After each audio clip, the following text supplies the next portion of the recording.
Mein Lieblingsbeispiel ist, statt zu schreiben, unsere Mitarbeiterinnen und Mitarbeiter, kann ich auch einfach schreiben, unser Team. Es hört sich so deutlich netter an, einfach weil es schon mal viel inklusiver ist, dass es unser Team ist. Mein Name ist Madeleine Kern und ich schreibe die besten Stellenanzeigen. Mit meinen Kunden zusammen, in Workshops und in Trainings, schaffen wir es, dass die Jobs einfach richtig gut aussehen und die richtigen Bewerberinnen und Bewerber anziehen.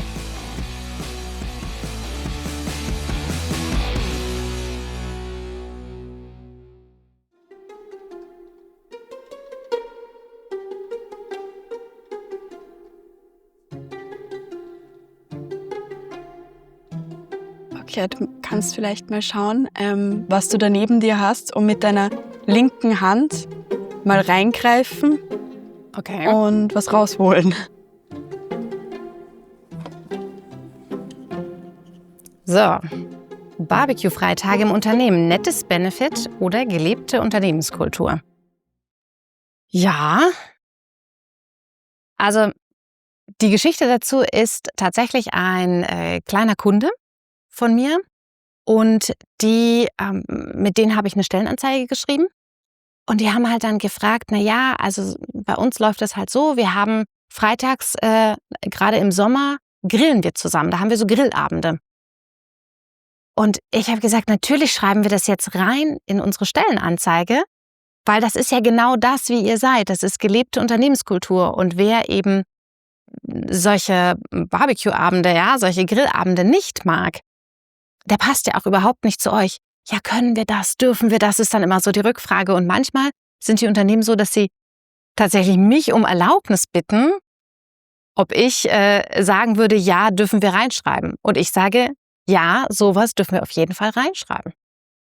Okay, und wie siehst du das dann, wenn Leute das so kritisieren, diesen klassischen Obstkorb, der eben so oft sehr stark in Verruf geraten ist? Was sagst du dann dazu? Ich sage, schreibt den Obstkorb rein, aber vorher bitte Gehalt, Arbeitszeit, Arbeitsort und Urlaubstage. Für diese 4 Dinge wechseln Menschen ihren Job. Und danach kann ein kostenloser Kaffee, ein Obstkorb, alle Benefits, die es eben gibt, also nichts ausdenken, das wäre jetzt eher schlecht, aber alles, was dazugehört, einfach reinpacken. Das, was ihr eben anbietet als Unternehmen. Und solche Dinge wie solche Grillabende packe ich in meinen Stellenanzeigen in ein anderes Kapitel. Also für mich ist das Unternehmenskultur oder auch Arbeitsweise. Manche Unternehmen haben nicht so viel, was sie nebenher machen, aber bei denen gehe ich dann häufig darauf ein, zu sagen, okay, wie arbeitet ihr dann? Wie oft trefft ihr euch? Arbeitet ihr digital? Sind schon alle Prozesse digital, um überhaupt so zu arbeiten? Bei manchen geht es darum, wenn sie in Schichten arbeiten zum Beispiel, dass man die Schichtpläne bespricht. Wie kommt man zu einem Schichtplan? Wer darf wann vormittags, nachmittags oder wie auch immer arbeiten? Also das heißt, du würdest sagen, Transparenz muss auf jeden Fall davor kommen und dann kann man quasi über die sogenannten Benefits in Form von gelebter Unternehmenskultur sprechen. Ja, unbedingt. Also sowohl als auch. Wir brauchen ein Angebot. Wir brauchen das Thema Benefits, alles was das Thema Fortbewegung angeht. Also Mobilität wird sehr viel gefördert. Wie komme ich zum Arbeitsplatz mit einem Jobrad, mit einem öffentlichen Nahverkehrsticket oder auch gibt es Parkplätze, gibt es einen Dienstwagen, also das ist so Mobilität. Dann das Thema Gesundheit darf gerne mit rein. Ja, was fördern wir in Gesundheitsthemen, was fördern wir bei der Work-Life-Balance? All solche Dinge dürfen gerne mit rein, nachdem wir unsere 4 Grundanlagen drin haben. Dann das und dann gerne eben auch noch Sachen, die das Unternehmen besonders machen. Und das fehlt in fast allen Stellenanzeigen. Einfach weil entweder es die Angst gibt, dürfen wir sowas reinschreiben, oder auch das tatsächlich einfach vergessen wird. Und wenn jetzt zum Beispiel du in einer Stellenanzeige liest, Unternehmenskultur wird bei uns beschrieben mit flache Hierarchien, was würdest du dann dazu sagen? Dann sage ich gerne meine eigene Geschichte. Ich komme aus einem Unternehmen, da gab es 6 Hierarchiestufen. Für mich ist alles unter 3 schon super flach. Wichtig wäre zu beschreiben, was macht sie denn flach? Was bedeutet das denn? Also ich habe Kunden, da dürfen die Azubis der Geschäftsführung ihre Projekte pitchen. Das ist für mich eine flache Unternehmenshierarchie, wenn man daran kommt an eine Geschäftsführung. oder dass man die tatsächlich erreicht, dass man sich mit denen Termine machen darf. Ja, das ist ja schon mal das eine. Oder aber es ist tatsächlich eine so flache Hierarchie, dass alle Leute auf einem Stock sitzen oder in einem Großraumbüro sitzen. Gerade bei Kleinstunternehmen ist die Hierarchie tatsächlich so flach, dass alle miteinander sprechen. Und dann ist auch noch die Frage, wie viel Entscheidung ist eben möglich für Leute, die dort arbeiten. Also es gibt auch Kleinstunternehmen, die reden den ganzen Tag alle gerne miteinander, aber am Ende gibt es nur eine Person, nämlich den Gründer zum Beispiel oder die Gründerin, die entscheiden dürfen. Das ist dann auch nicht flach. Das ist dann wieder eine andere Geschichte von Hierarchie.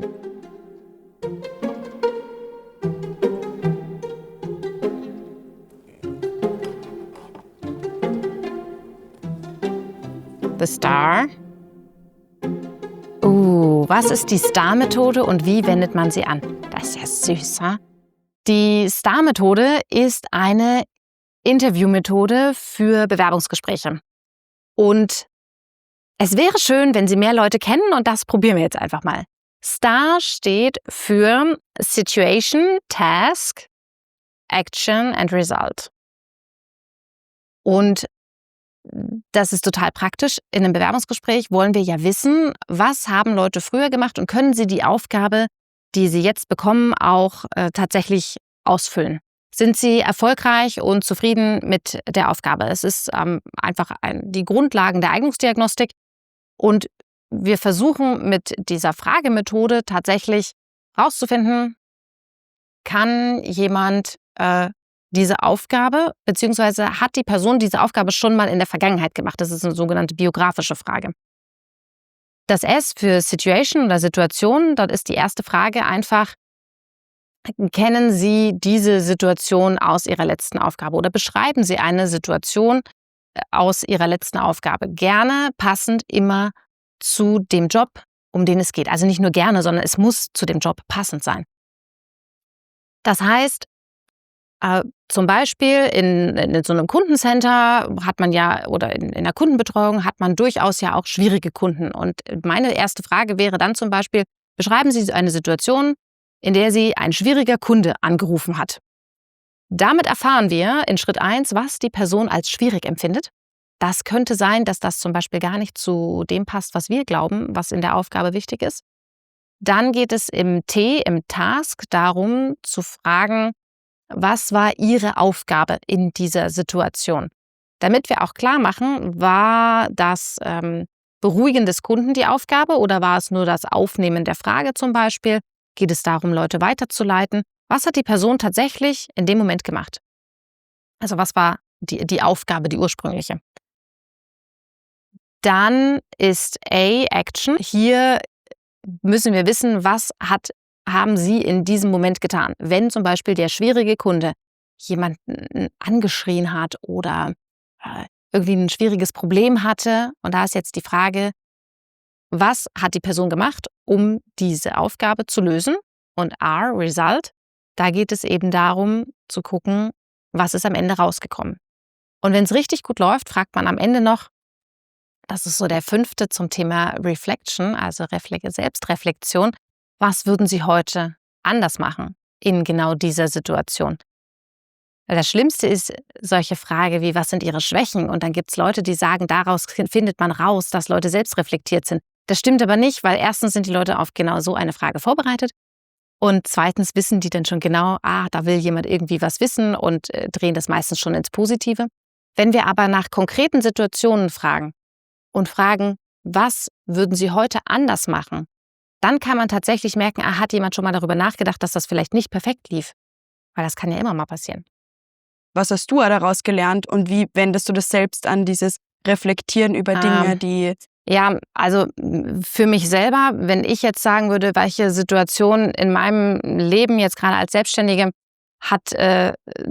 was würde ich heute anders machen, dann gibt es definitiv so einen Workshop, an den ich mich erinnere, der einfach nicht gut funktioniert hat. Und da waren sich die Kunden nicht einig, was sie wirklich wollen. Da waren 2 Personen im Workshop und der eine wollte halt eben die Position ein bisschen anders geschnitten haben als die andere Person.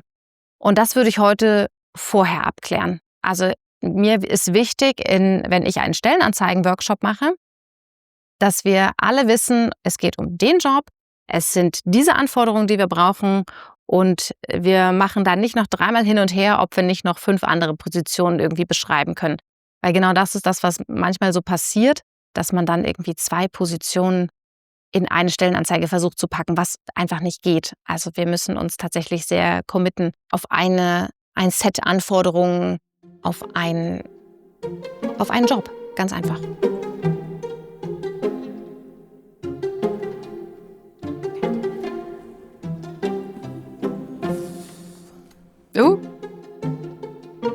Wie wurde aus einer Gefälligkeit für einen Freund der Ausgangspunkt für ein eigenes Geschäftsprojekt? Ja, mein eigenes Unternehmen. Wie bin ich da hingekommen? Ich hätte es tatsächlich am Anfang meines Lebens nicht gedacht, beziehungsweise am Anfang meiner Karriere. Ich wollte immer eine Festanstellung und die hatte ich irgendwann und war da auch sehr, sehr glücklich. Und ich sage immer, ich saß in einem sehr warmen, weichen, bequemen Sessel, in einem sehr gut bezahlten Sessel. Und eines Tages kam ein Freund an und meinte, Madeleine, hier in meinem IT-Unternehmen würde ich gern die Mitarbeiteranzahl verdoppeln. Ich so, ja, okay, nicht ganz einfach im Bereich IT, aber gut. Und der meinte so, du machst doch was mit HR? Kannst du mir mal helfen? Und ich so, ja, HR ist ein weites Feld, aber klar, ich gucke es mir mal an. Ich habe mich zu der Zeit auch einfach für das Thema Employer Branding und Stellenanzeigen schon sehr interessiert, auch wenn das in dem Moment gar nicht in meinem Hauptjob gar nicht mein Hauptthema war. Und dann haben wir uns gemeinsam die Karriereseite angeguckt, haben ein bisschen die Stellenanzeigen umgeschrieben. Gar nicht viel. Es war also in meiner Wahrnehmung überhaupt nicht viel. Und dann kam ein paar Wochen später ein Anruf: Madeleine, der Bewerbereingang hat sich komplett gedreht. Endlich kriege ich die Leute, die ich gerne haben möchte. Es war ein total verrücktes Gefühl. Und dann kam der Satz, das musst du noch mehr Leuten erzählen. Ich so, ach Quatsch, wozu? Und selbstständig, nein, brauche ich nicht. Ich verdiene ja gut, mir geht's gut. Hab gerade ein Kind gekriegt. Nein, eher nicht. Und trotzdem war das so ein Gedanke, der einfach in meinem Hinterkopf geblieben ist, den ich nicht mehr losgeworden bin. Und ich bin dann auf die Zukunft Personalmesse gegangen und habe dort Leute gefragt, wie das aussieht mit so Employer Branding Projekten und was sie dafür zahlen würden, wenn da jemand sie berät und wie teuer, also was das bedeutet. Weil ich konnte mir kein teures Hobby leisten. Es war klar, wenn ich was mache, dann muss ich damit Geld verdienen auf irgendeine Art und Weise. Ja, und dann habe ich festgestellt, die Menschen bezahlen dafür tatsächlich Geld, beziehungsweise die Unternehmen zahlen tatsächlich Geld für solche Projekte. Und das war der Moment, wo ich gemerkt habe, ich habe einen Business Case und habe angefangen, mir Workshops auszudenken und riesige Konzepte zu machen. Und ich habe das tatsächlich neben meinem Vollzeitberuf habe ich angefangen, Workshops zu konzipieren. Und es hat am Anfang einfach niemanden interessiert, weil es kannte mich ja niemand. Und ich habe das versucht, irgendwie über Bekannte und Freunde irgendwie zu pushen. Es hat aber einfach niemand gekauft. Das war der Moment, wo ich dann gedacht habe, okay, irgendwas muss ich fürs Marketing tun. Ich probiere mal dieses LinkedIn. Ich hatte da so ein Profil mit irgendwie 200 Menschen, die ich tatsächlich auch kannte aus dem Studium, aus dem Job. Und habe dann angefangen, dort zu posten und war sehr frustriert am Anfang, wie wahrscheinlich absolut alle, die auf LinkedIn anfangen. Es ist sehr frustrierend, dass solche Dinge wie Studien oder wie irgendwelche Fakten einfach kaum Views bekommen. Und wenn ich irgendwie aus dem Urlaub gepostet habe, dann das plötzlich irgendwie durch die Decke ging und ich fand das so ätzend, weil das hat mich einfach sehr, sehr genervt. Aber alle, die auf dieser Plattform mal waren, wissen, wovon ich spreche. Ich habe aber tatsächlich nicht aufgegeben und habe angefangen, über Stellenanzeigen zu posten und habe dort immer so kleine Tipps geschrieben. Einfach mal, das kann ich auch tatsächlich jedem empfehlen. Ein Thema pro Post ist sehr, sehr sinnvoll. Und so nach und nach wurde ich offensichtlich für das Thema Stellenanzeigen bekannt, weil ich ungefähr nach einem halben Jahr den ersten Kunden hatte, der tatsächlich über LinkedIn kam, weil der meine Posts gesehen hat. Und habe dann angefangen mit diesen Stellenanzeigen-Workshops. So ging das Ganze los. Bin da so reingerutscht. Und es war während der Pandemie, das heißt während der Corona-Zeit. Es hat dann plötzlich niemand mehr gefragt, dass ich das online mache. Das war eines meiner größten Ängste mit einem kleinen Kind zu Hause, dass ich da irgendwie durch die Dachregion reisen muss. Und das Problem war dann einfach nicht mehr vorhanden, weil niemand mehr gefragt hat, warum machen wir das digital, sondern wir machen das digital. Es war überhaupt kein Problem mehr plötzlich.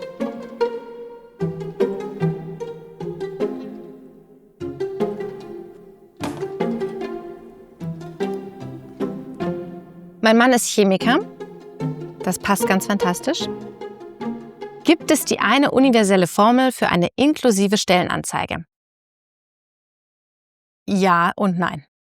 Schwierig, weil Stellenanzeigen eine Schwierigkeit haben, zumindest im deutschsprachigen Raum, haben wir immer noch das Thema, dass beim Stellentitel häufig männliche Titel mehr gesucht werden. Das heißt, ich gucke mit meinen Kunden tatsächlich auf das Suchvolumen für einen Stellentitel, weil das sehr wichtig für die Auffindbarkeit der Stellenanzeige ist. Wir packen dann dahinter dieses MWD, aber manche möchten auch gerne einfach, dass da ein Sternchen in oder Doppelpunkt in oder Bürokaufmann, Bürokauffrau, beides im Titel steht, was total verständlich ist und tatsächlich auch hilfreich ist.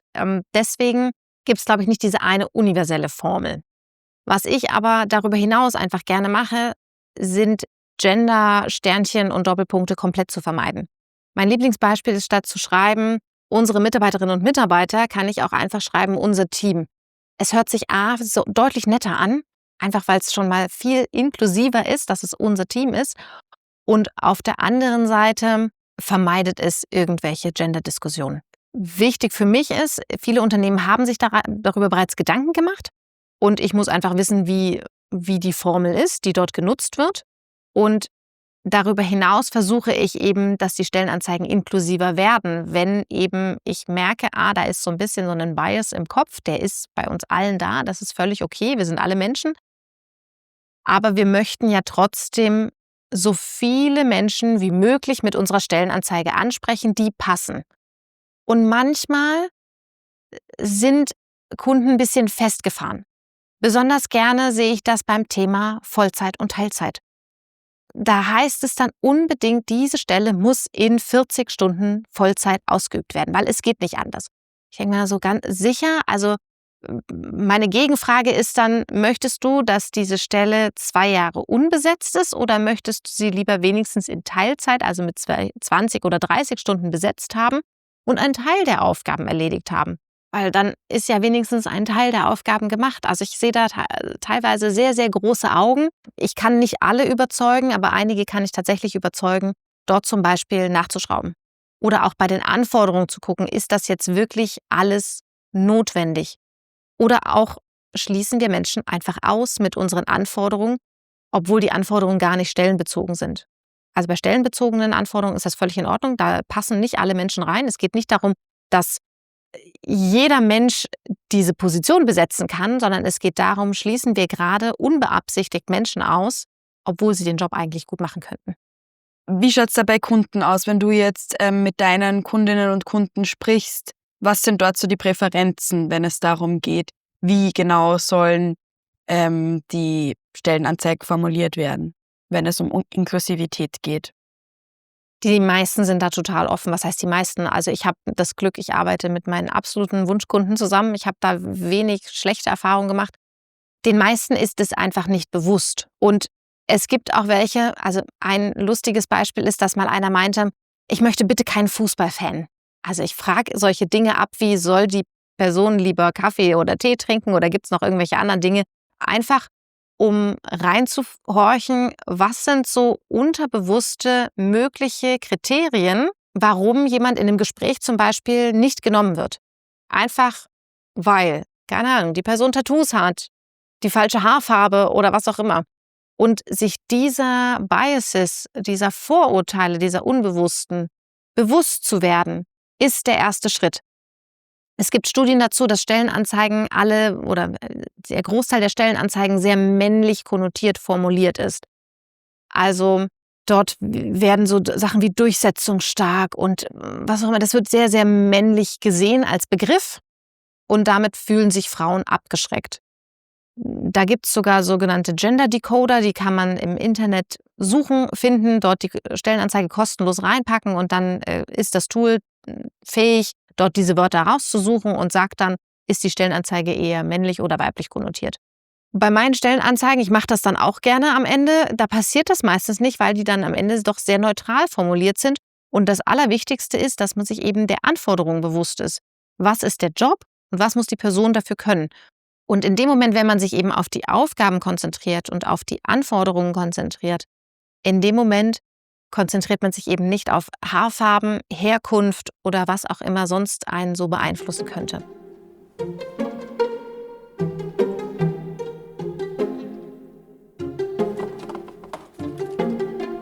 Oh.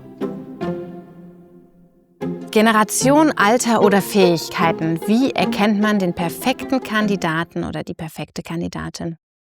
Nicht am Alter und nicht an der Generation, sondern bitte an den Fähigkeiten. Eigentlich eine ganz kurze Antwort. Also das Generationenphänomen, wir machen hier ein bisschen Aufklärungsarbeit, das ist ein reines Werbephänomen der Medien. Die haben da viel Spaß dran, Generationen zu benennen und denen irgendwelche lustigen Eigenschaften zuzuschreiben. Ein bisschen Hintergrund dazu gibt es sicherlich. Also wir wachsen alle unterschiedlich auf. Ich sehe, wie meine Kinder ohne Probleme mit dem Handy hin und her wischen.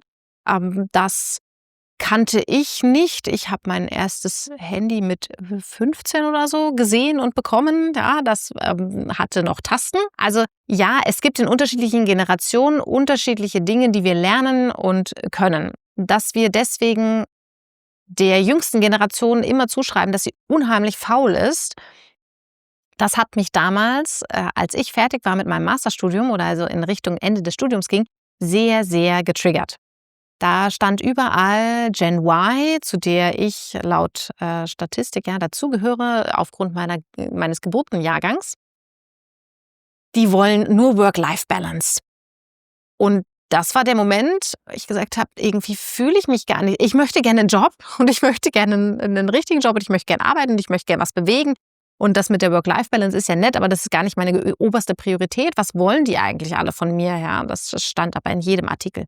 Und ich habe mich dann dazu entschlossen, meine Masterarbeit über den Generationenvergleich Babyboomer X und Y zu der Zeit eben am Arbeitsmarkt zu schreiben, wie die unterschiedlich Work-Life-Balance-Angebote im Unternehmen wahrnehmen und welche sie gerne hätten. Und bin mit dieser These da rangegangen, dass eben Generationen unterschiedliche Dinge möchten und total auf die Nase gefallen, weil diese ganzen Thesen nicht signifikant waren, also sich als falsch herausgestellt haben. Denn was kam am Ende raus? Am Ende gilt immer das Lebensphasenmodell. Und das wusste ich zu der Zeit nicht. Ja, ich hatte davon tatsächlich keine Ahnung. Dafür hätte ich wahrscheinlich ein anderes Studium belegen müssen. Dann wäre das mir schon früher klar geworden. In der BWL war das einfach kein Thema. Dann habe ich einfach festgestellt, dass es eben häufig darum geht, in welcher Lebensphase befinde ich mich und welches Benefit von Unternehmen, das ist das, was ich damals untersucht habe, brauche ich in welcher Lebensphase. Zum Beispiel das Thema Kinderbetreuung brauche ich in der Lebensphase, in der ich Kinder habe. Das hatte ich zu dem Zeitpunkt nicht und könnte mir das heute sehr gut vorstellen, dass das ein Benefit ist, womit mich eine Firma tatsächlich bekommen würde. Und in ein paar Jahren aber nicht mehr, weil dann ist das Thema auch wieder vorbei. Und genau darum geht es. Es geht darum, was braucht ein Mensch in welcher Lebensphase. Deshalb passen auch nicht alle Benefits immer in alle Stellenanzeigen. Beispielsweise passen nicht zwingend alle Benefits in Azubi-Stellenanzeigen. Oder auch wenn ich sage, dieser Job ist im Homeoffice und 100% remote. Was interessiert mich da die geförderte Kantine? Oder der Parkplatz vorm Büro? Überhaupt nicht. Das kann man tatsächlich pro Stellenanzeige anpassen. Ich weiß, dass das ein Riesenaufwand ist und dass der sehr häufig hinten runterfällt. Wäre aber schön. Wer noch mehr machen möchte und noch bessere Stellenanzeigen machen möchte, kümmert sich auch noch darum, was möchte eigentlich meine Zielgruppe für Benefits haben.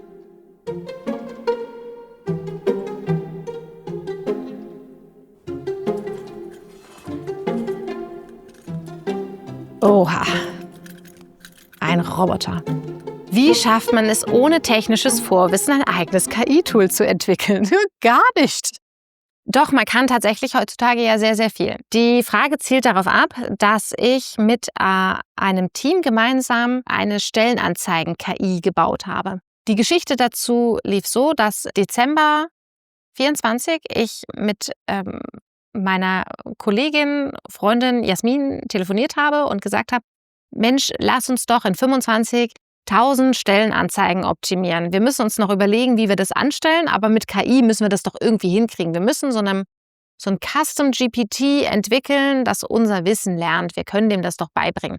Und ich weiß zwar nicht wie, aber irgendwie kriegen wir das hin. Und dann habe ich das noch 1, 2 anderen Leuten erzählt. Und irgendwann meinte ein Kollege, du brauchst ITler, du kannst das nicht alleine schaffen letzten Endes.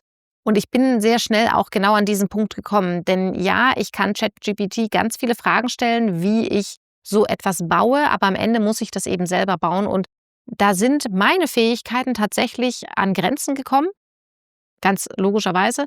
Und ich arbeite mich sehr gerne, sehr viel in Themen ein, aber da war einfach irgendwann Schluss, vor allen Dingen, weil ich ja auch den Beratungsjob ja trotzdem habe.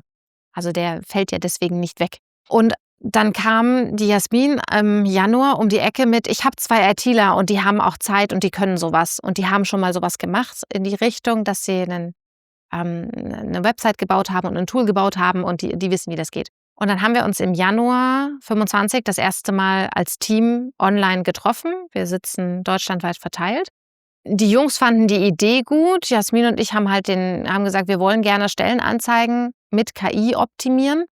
Kriegen wir das irgendwie hin? Also im ersten Schritt wollten wir eigentlich nur das Feedback zu Stellenanzeigen, was wir als Beratungsleistung angeboten haben, dass wir das automatisieren. Und das hat relativ schnell dann funktioniert. Dann hatten wir erste Testkunden und dann war das tatsächlich so, dass, also ich hatte dann technisch nichts mehr zu tun, Gott sei Dank. Ich habe mein Stellenanzeigenwissen zusammengepackt. Wir haben Excel-Listen geschrieben, nach wie vielen Kriterien wir eigentlich Stellenanzeigen analysieren. Und mir war nicht klar, dass ich über 100 Kriterien prüfe mit einem Blick auf eine Stellenanzeige. Wenn ich das mit meinen Augen und mit meinem Hirn mache, dann sehe ich viele Dinge sofort. Und wenn ich mich damit eine Stunde beschäftige, prüfe ich ganz offensichtlich über 100 Kriterien, was mir nicht bewusst war. Diese Kriterien mussten wir dann einer KI beibringen. Die hat nicht immer alles am Anfang direkt so gemacht, wie wir das wollten. So ist das mit KI und das hat ein bisschen gedauert. Aber letzten Endes ist das bisschen tatsächlich ein paar Monate gewesen, sodass wir im Mai 2025 das Produkt bereits gelauncht haben. Nicht nur mit dem Feature, dass eine Anzeige analysiert wird, sondern tatsächlich auch direkt eine neue geschrieben wird. Nach dem System, wie ich auch in meinen Workshops arbeite, nämlich eine kleine Anforderungsanalyse, die ein Kunde beispielsweise dort eingibt. Das sind so 10 Fragen, die beantwortet werden müssen.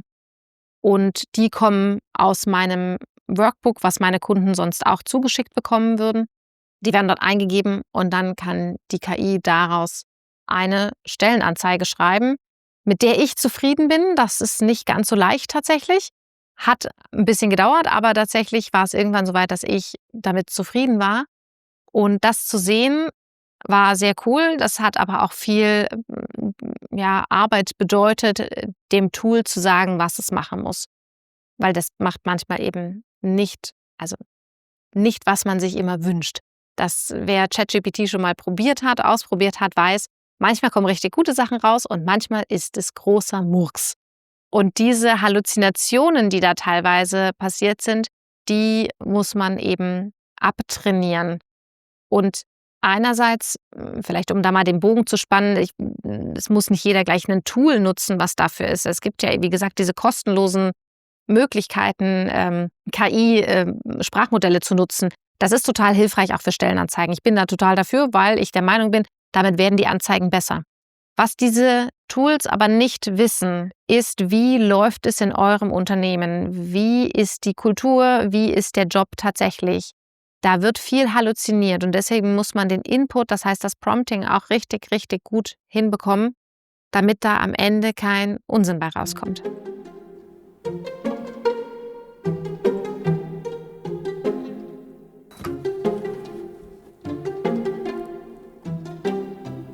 Ein Magnet. Viele denken, je mehr Bewerbung, desto besser. Warum stimmt das so nicht? Weil mehr Bewerbungen Arbeit machen. Und ganz ehrlich, wer mag denn gerne Arbeit? Also, warum brauche ich viele Bewerbungen? Das ist Quatsch. Wiederum kommen andere um die Ecke und sagen, ja, eine gute würde mir reichen. Und ich persönlich bin auch der Meinung, eine gute Bewerbung reicht prinzipiell. Und Stellenanzeigen haben da tatsächlich einen Einfluss drauf. Ich habe 2 Sorten von Kunden. Die einen, die sagen, wir kriegen gar keine Bewerbung. Und die anderen, die sagen, wir ertrinken gerade in Bewerbungen. Das kommt einerseits so ein bisschen auf die Marktlage und natürlich auch auf die Zielgruppe an. Das hat sehr viel damit zu tun, in welcher Branche ich suche. Wir haben nach wie vor Branchen wie die Pflege, das Handwerk. Da brennt es nach wie vor, weil wir einfach nicht genügend Fachkräfte haben. Die wollen gerne mehr anziehen, ja? Während wir, ist jetzt gemein, aber ich bin BWLerin, wir haben immer genügend BWLer, die brauchen wir nicht immer alle auf allen Bewerbungen. Das Lustige ist, die bewerben sich auch wahnsinnig viel. Was jetzt eine Stellenanzeige kann, ist tatsächlich einerseits gucke ich dann bei denen, die zu wenig haben, warum wird die beispielsweise nicht ausgespielt oder nicht gefunden. Wir müssen also im ersten Schritt gucken, wie schaffen wir es, mehr Bewerbungen auf diese oder mehr Augenpaare erstmal auf die Stellenanzeige zu bekommen und daraus dann auch mehr Bewerbungen zu generieren. Augenpaare auf die Stellenanzeige bekommen wir, indem wir den Titel optimieren und vor allen Dingen den auch ansprechend gestalten. Das heißt, dort den Beruf zu nennen und dann aber bitte nach Möglichkeit auch noch diesen zu spezifizieren. Also wir suchen dort tatsächlich nach Keywords, die gesucht werden. Das lässt sich mit zum Beispiel Google Trends auch gut herausfinden. Wird meine Stellenanzeige eigentlich überhaupt gesucht? Also den Titel, den ich dort einsetze, die Wörter, die ich dort nutze. Was leider nämlich immer wieder häufig passiert ist, dass irgendwelche internen Stellentitel genommen werden, die sich lustig und fancy anhören, die aber einfach niemand sucht. Hürden können wir einerseits erhöhen, indem wir schon in der Stellenanzeige konkreter werden. Also konkreter einerseits mit den Aufgaben, das sollte man sowieso sein, weil dann haben wir die Funktion der Stellenanzeige, nämlich die Selbstselektion, können wir damit einfach erhöhen, dass Leute merken, boah, das ist gar nicht der Job, den ich mir vorgestellt habe. Daran mangelt es sehr, sehr häufig einfach. Dann können wir bei den Anforderungen schärfer werden. Also da einfach tatsächlich mehr Anforderungen und härtere Kriterien reinbauen. Und dann war jetzt einfach eine Zeit lang ein Markt, dass viele Unternehmen zu wenig Bewerbungen hatten und die haben alle die Hürden der Bewerbung gesenkt. Das heißt, es wurde teilweise noch nicht mal mehr einen Lebenslauf oder irgendwas gefordert. Und ich persönlich sage das auch allen, die zu wenig Bewerbungen haben, fragt nach Vorname, Name, Telefonnummer, E-Mail-Adresse. Ja, dann habt ihr ein Formular, was schön kurz ist und habt aber als Unternehmen mehr Arbeit. Weil man muss diese Menschen dann tatsächlich anrufen. Wenn man jetzt merkt, okay, da kommen einfach zu viele rein, ich schaffe das gar nicht mehr, die anzurufen, dann ist der erste Schritt zu sagen, ich möchte doch wieder einen Lebenslauf in diesem Formular hochgeladen haben. Oder aber auch, ich möchte ein Anschreiben. Ich habe eine Zeit lang empfohlen, bitte auf gar keinen Fall ein Anschreiben fordern. Das hat keiner, darauf hat niemand Lust. Wenn ich jetzt aber pro Stellenanzeige oder pro offenen Position 100 Bewerbungen bekomme, dann ist es doch okay, nach einem Anschreiben zu fragen. Ich empfehle aber bitte unbedingt direkt in der Stellenanzeige die Fragen, die ich beantwortet haben möchte, mit reinzuschreiben. 2, 3 Fragen direkt reinschreiben in die Stellenanzeige ist super hilfreich. Erstens, du weißt dann, ob jemand die Anzeige bis zum Schluss gelesen hat. Das ist schon mal Schritt 1 der Aussortierung. Schritt 2 ist, du bekommst auch die Fragen beantwortet, die dich tatsächlich interessieren. Und genau diese Dinge können wir ja tatsächlich abfragen. Das kann man einerseits machen, indem man so klassisch über ein Tool sich bewirbt, also über ein Bewerbermanagementsystem sich bewirbt und dort eben sagt, bitte beantworte in deinem Anschreiben diese 3 Fragen. Man kann das Ganze auch machen über so ein Typeform-Abfragetool. Das ist am Ende die Frage der technischen Lösung. Da muss man gucken, was passt am besten. Was passt am besten auch zum internen Prozess? Wie komme ich mit diesem Arbeitsaufwand einfach klar? Weil ja, es ist Arbeit, auch diese Bewerbungen alle zu sichten. Und deshalb, nein, es ist nicht besser, viele Bewerbungen zu haben und hier ganz viele Leute anzuziehen. Das kann tatsächlich in richtig viel Arbeit ausufern. Und teilweise werden dann eben auch wieder Fehler gemacht.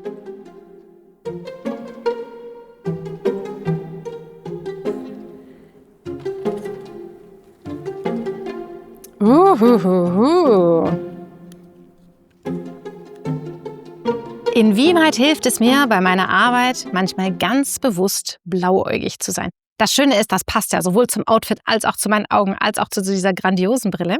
Ich bin blauäugig in dem Sinne, dass ich manchmal ein bisschen naiv bin. Nein, ich bin blauäugig, weil ich sage, zu jeder Person gibt es den passenden Job und das passende Unternehmen. Und ich weiß, dass das nicht zwingend die Realität abbildet. Ich bin auch eine sehr, sehr realistische Person, was das angeht. Manche Menschen haben einen Job, um Geld zu verdienen, weil dieses Geld die Miete und die Brötchen bezahlt.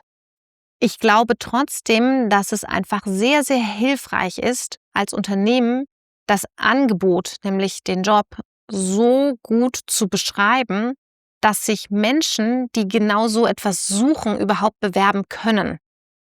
Und so bin ich tatsächlich auch zu dem Thema Stellenanzeigen gekommen, weil ich eine Zeit lang überlegt habe, möchte ich eigentlich Bewerbenden helfen oder möchte ich Unternehmen helfen? Aber wenn ich das System ändern möchte, und ja, auch das wieder sehr blauäugig, ja, so ein Personalthema zu ändern, wenn ich das möchte, muss ich bei den Unternehmen ansetzen. Die müssen realistisch beschreiben, was sie haben, was sie anbieten können. Und nur dann haben Menschen außerhalb des Unternehmens die Chance, sich darauf bewerben zu können und diesen Job wollen zu können und sich dafür auch begeistern zu können. Und ich weiß, dass nicht jeder Job besonders toll ist und das ist aber total eine Frage der Sichtweise. Ich hatte eine Kundin aus dem Finanzbereich und die wollte unbedingt dieses Buzzword belastbar in den Anforderungen haben. Ich habe gesagt, ganz ehrlich, also es gibt belastende Jobs. Ich persönlich möchte nicht in der Pflege zum Beispiel arbeiten, wo ich täglich zum Beispiel in einem Krankenhaus damit zu tun habe, dass Menschen einfach sterben. Und das ist ein psychisch wahnsinnig belastender Job.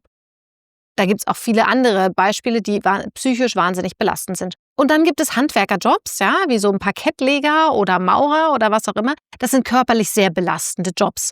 Da muss ich täglich viele Kilos schleppen. Bei diesen Stellen würde ich sagen, ja, da ist eine gewisse Belastbarkeit gefordert. Aber auch diese Menschen machen ihren Job gerne. Und der Handwerker, der bei mir zu Hause vorbeikommt und gesagt hat, nee, er war heute schon im Gym, wo ich mir so denke, wie bitte, der Job ist doch schon super anstrengend, auch noch Sport davor und Ding. Das war für den völlig okay, weil der Job da gehörte körperliche Ertüchtigung dazu. Und zurück zu dem Beispiel Finanzbranche. Ja, das mag in manchen Zeiten wahnsinnig stressig dort sein. Und das kann man auch ganz klar sagen und ganz klar reinschreiben. Wir haben eine Busy Season, die geht aufgrund des Geschäftsjahres von, was weiß ich, November bis Februar. Ich habe eine Freundin in der Wirtschaftsprüfung. Zu der Zeit kann man bei denen nicht anrufen. Das ist einfach so. Aber die findet ihren Job super. Die findet das nicht belastend. Die findet das zu der Zeit ein bisschen stressiger. Ja, das mag sein. Aber das heißt nicht, dass die ihren Job belastend findet. Und das ist dieses Ding mit der Blauäugigkeit. Ich glaube, dass Menschen einerseits rausfinden müssen, was sie gerne machen möchten und wofür sie geschaffen sind. Das ist aber die Arbeit von Bewerbungscoaches. Das ist genau das, wogegen ich mich entschieden habe. Und dann gibt es die Unternehmensseite, die bitte doch reinschreiben, was gibt es denn da zu tun? Was ist denn das Tolle an dem Job? Mein Tipp ist an der Stelle, lasst es doch nicht Recruiting schreiben, sondern lasst das bitte jemanden schreiben, der diesen Job aktuell macht. Ein Jobinhaber weiß tatsächlich am besten, wie der Job funktioniert, was an dem Job toll ist und was vielleicht auch nicht so toll ist. Und genau diese Dinge kann man dann gemeinsam formulieren und in eine Stellenanzeige bringen. Und damit haben wir einfach viel größere Chancen, dass sich die Richtigen treffen. Weil genau das ist ja das, was eine Stellenanzeige macht. Sie gibt ein Angebot, sie zeigt eine Stelle an und die muss gefunden werden. Das ist Schritt 1. Und dann muss sie die richtige Person sehen und sie toll finden.